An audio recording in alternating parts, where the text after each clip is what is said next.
बांग्लादेश मामले पर लगातार राजनीतिक माहौल गरमाया हुआ है। इसी बीच सपा मुखिया अखिलेश यादव ने भी सोशल मीडिया प्लेटफॉर्म एक्स पर एक ट्वीट करते हुए बिना किसी का नाम लिए एक लंबी पोस्ट की है, जिसमें उन्होंने लिखा है कि विश्व इतिहास गवाह है कि विभिन्न देशों में सत्ता के खिलाफ उस समय की कसौटी पर सही गलत कारणों से हिंसक जन क्रांतियां, सैन्य तख्तापलट, सत्ता विरोधी आंदोलन विभिन्न कारणों से होते रहे हैं। ऐसे में उस देश का ही पुनरुत्थान हुआ है, जिसके समाज ने अपने सत्ता शून्यता के साथ उथल पुथल भरे माहौल में भी अपने देशवासियों की जान माल और मान की रक्षा करने के साथ ही धर्म, जन्म, विचारधारा, संख्या की बहुलता, अल्पता या किसी अन्य राजनीतिक विद्वेष या फिर नकारात्मक संकीर्ण सोच के आधार पर भेदभाव न करके सकारात्मक बड़ी सोच के साथ सबको एक समान समझा और संरक्षित किया। इसके साथ ही अखिलेश यादव ने आगे लिखा कि देश और देशवासियों की रक्षा करना हर देश का कर्तव्य होता है। सकारात्मक मानवीय सोच के आधार पर एक व्यक्ति के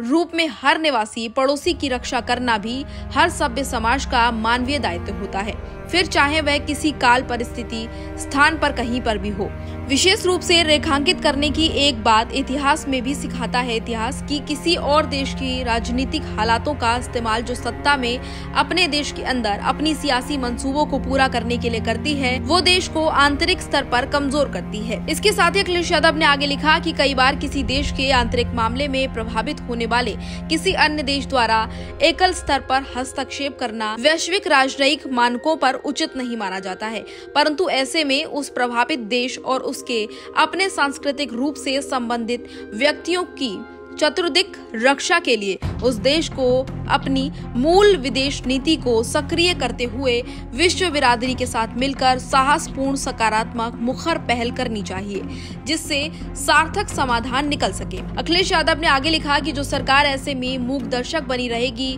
वो ये मानकर चले कि उसकी विदेश नीति की नाकामी है, कि उसके सभी दिशाओं के निकटस्थ देश में परिस्थितियां ना तो सामान्य हैं और ना उसमें अनुकूलता है। इसका मतलब है कि भू राजनीतिक नजरिए से उसकी विदेश नीति में कहीं कोई भारी चूक है। सांस्कृतिक निकटता के सूत्र से एक बड़े भौगोलिक क्षेत्र को बांधकर अपनी सूझबूझ और भाईचारे से ही विश्व के विभिन्न अशांत भूखंडों पर अमन चैन लाया जा सकता है। सकारात्मक सोच से जन्मा सौहार्द एवं शांति ही मानवीय समृद्धि का मार्ग है। Bureau report, Bharat express, UP.